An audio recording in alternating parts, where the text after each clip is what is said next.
Hey guys, Nick Ogilvy here with Luxe Blades. Today we're going to talk about exploring the topic of sustainability in the artificial turf arena and, its environmental impact. That's really a big thing right now. And there's a couple aspects, right? We're going to go into the recycling of the artificial turf, and then we're going to talk about the cooling of the artificial turf as well. So stay tuned and see you soon.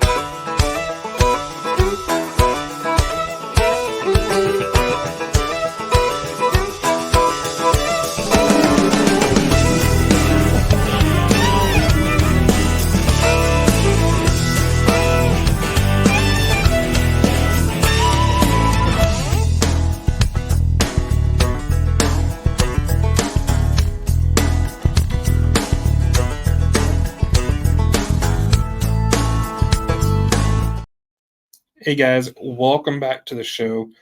Today we're going to talk about, the environmental impacts on artificial turf and things like that. That's been really under a lot of pressure recently. And the deal is, if you look at, I get asked this all the time. Can I purchase used artificial turf and put it in my lawn? And the answer is yes. And then we get asked, would you install it? And I say, no. I'm not going to install someone else's problem, right? That's used artificial turf. That's not us. We're not cheap blades. We're called Luxe Blades. We're not the cheapest, but we're the best. And there's different reasons why. A lot of it is our installation methods and the turf that we use. The turf that we use is 100% recyclable turf that drains at over 1,000 inches of rain water per hour.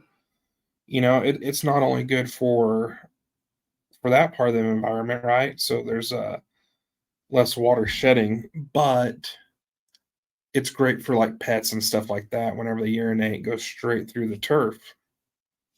So we have all of that, which is great. But then when the turf life is up, it can be recycled. It can be recycled into plastic bottles. It can be recycled into a lot of things. And that's what's really cool about the turf that we use.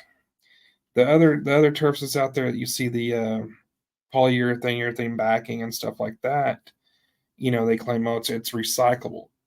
The fibers are, but that backing is not.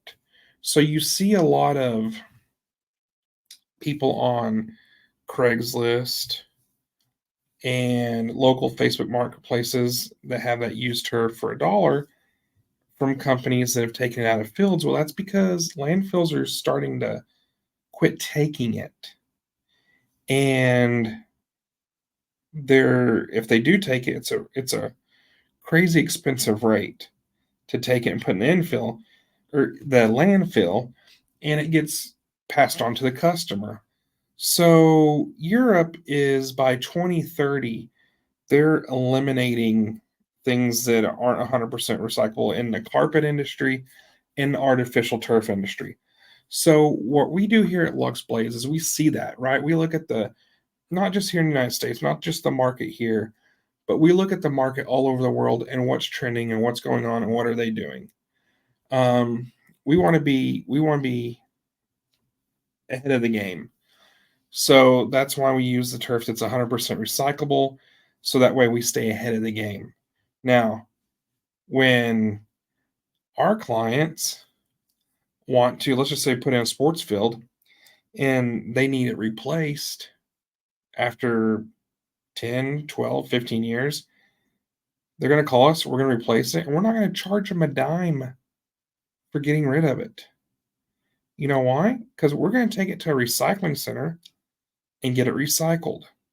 That's why. So it's really, really important that we keep things getting recycled and stuff like that. The other thing that I want to talk about that's very, very concerning is the heat. Been doing this for almost 20 years, and it's a big issue. People have always asked me, "Does it get hot?" Yes. I'm not in a position to say, it gets a little hot, but it's not terrible. Uh, I'm not gonna lie, it gets hot. So, been working with Shield for a while now. Well, yeah, right over a year. Been testing a whole bunch of different things. So things that we've been testing: static electricity. It takes the static electricity out of the turf. We've tested temperatures, right? Well, let's not go into temperatures yet because that's kind of exciting. So we tested VOCs, harmful VOCs, and like with animal urine and stuff like that. Passed, rip stuff out. It actually works better than some of the coated infills out there, which is really shocking and surprising. We've tested it on rubber, crumb rubber, and what we did is sent it to a third party lab. They burned it to an ash so they could take it under the microscope and see exactly what's in the crumb rubber. And believe it or not, there's a ton of heptane gas. So we coated the crumb rubber, and with the Shield, we put one that was uncoated and one that was coated in a chamber and watched the Shield rip out the harmful VOCs.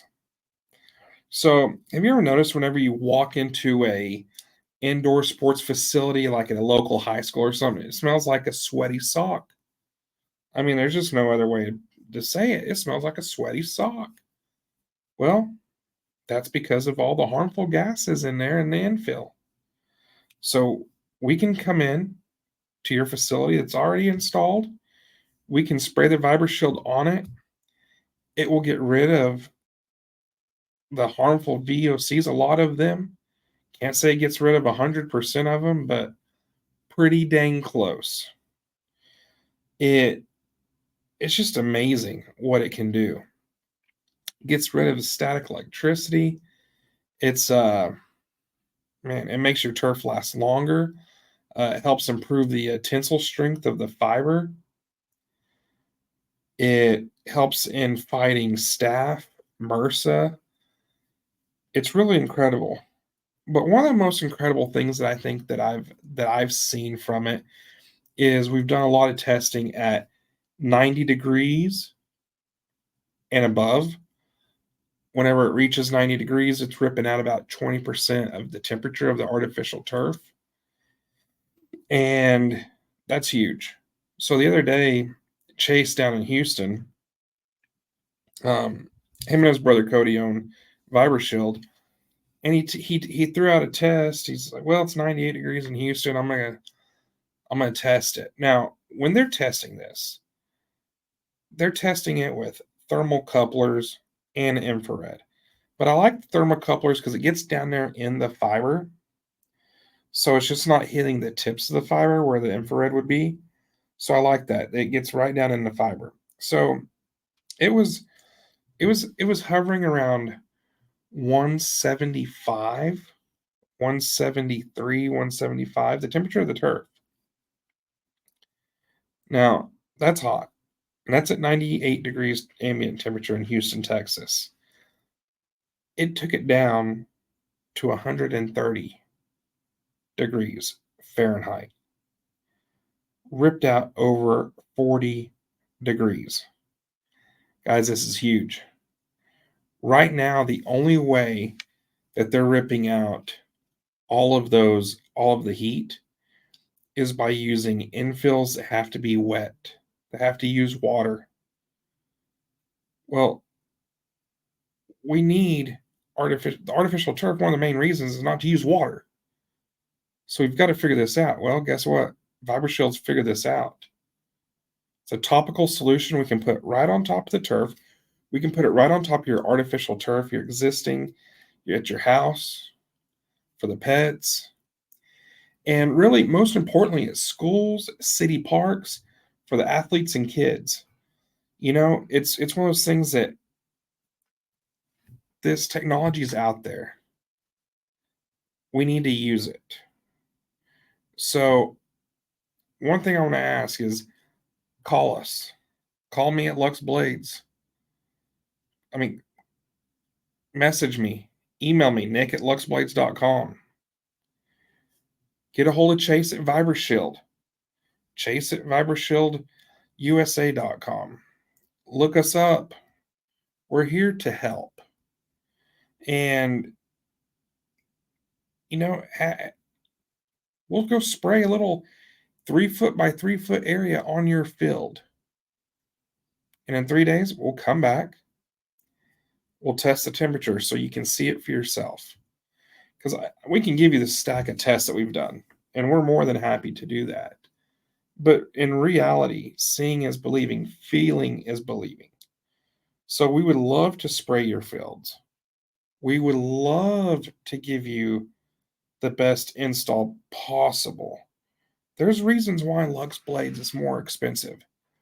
It's because we do things the right way, the correct way, the ethical way. That's what makes Luxe Blades the best. So, get a hold of me anywhere in the country. Chase and I are able to help with the VibraShield, get you set up, and it's really an impressive product. So we would love to take your fields and cool them down by 40 degrees. We don't have to use water, special infills. It's funny.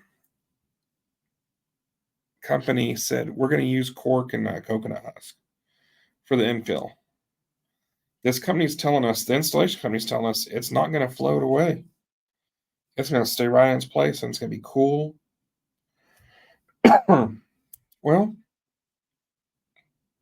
okay. I told him no, it is going to float. It's going to be buoyant, and you're going to get clumps. Well, this certain athletic field in Florida and Sarasota, Bradenton area had clumps all over the place, especially on the sides of the field where the water was shedding to. I call it the median lines. They're just nothing but coconut husk and cork. Well, now they had to go redistribute all that. That affects the GMAX for the players. It affects a lot of things. It could affect the drainage of the turf for the next rain that's going to come in, especially in Florida, those afternoon rains. So, we're here to help. We're here to do things right. If you have questions, ask. We would love to help. So, thanks for watching. Hope everyone has a great rest of your weekend.